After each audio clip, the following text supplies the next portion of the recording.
Apoptosis, or programmed cell death, is one of the mechanisms by which organisms limit the growth and replication of cells. If apoptosis did not occur, there would be no way to control cell growth and tissue homeostasis would be lost. In fact, this is one of the key mechanisms behind cancer. The genetic alterations in the cancer cell not only lead to increased cellular proliferation and growth, they also lead to loss of apoptosis. Along with too much cell growth, there is too little cell death in malignant tissue. Apoptosis occurs in normal cells to allow for removal of damaged cells, maintain a constant number of cells in regenerating tissues, and is an important part of embryogenesis. In an average human adult, 50 to 70 billion cells undergo apoptosis per day.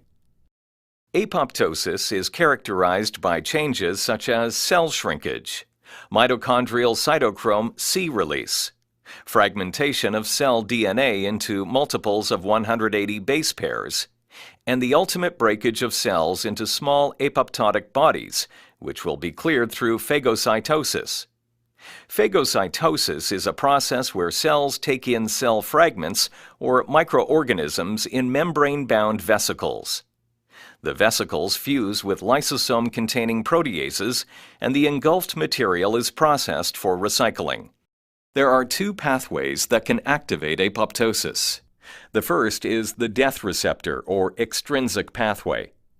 It is triggered by activation of members of the tumor necrosis factor receptor superfamily.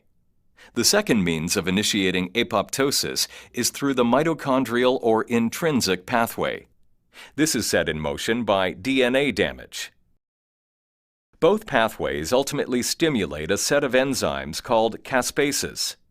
The caspases interact with inhibitors of apoptosis proteins, or IAP, and the BCL2 family of proteins, which individually have either pro- and anti-apoptotic properties. In some malignant cells, there is resistance to apoptosis due to overexpression of anti-apoptotic proteins.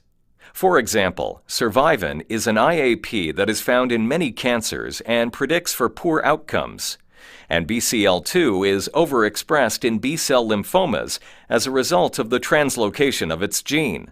Conversely, deactivating mutations of a pro-apoptotic molecule like BAX is seen in some gastrointestinal tumors and leukemias.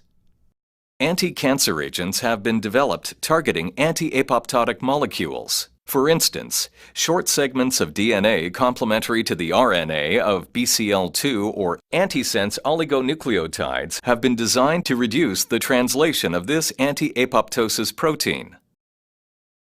Activation of transcription factors can lead to apoptotic resistance.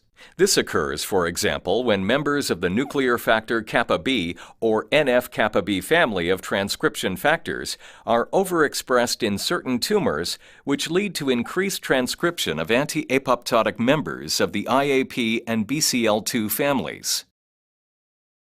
The ubiquitin proteasome pathway regulates the expression of transcription factors and other cell cycle proteins. Certain molecules can suppress or reduce NF-kappa B and AP1 activation and inhibit tumor promotion.